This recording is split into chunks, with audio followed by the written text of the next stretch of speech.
Isang mapagpalang umaga po sa ating lahat, mga kapatid. Maghahandog po kami ng papuring awit sa ating Panginoon.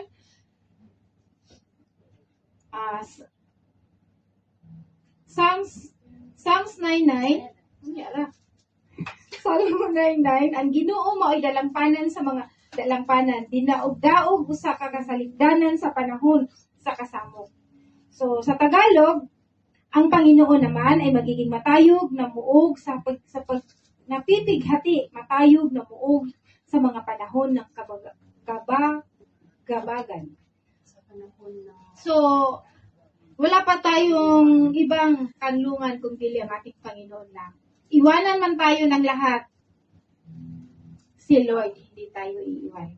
Ano man ang problema, ano man ang dagok, ano man ang pagsubok, kay Lord lang tayo.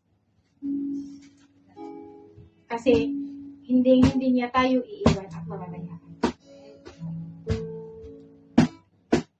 Thank you.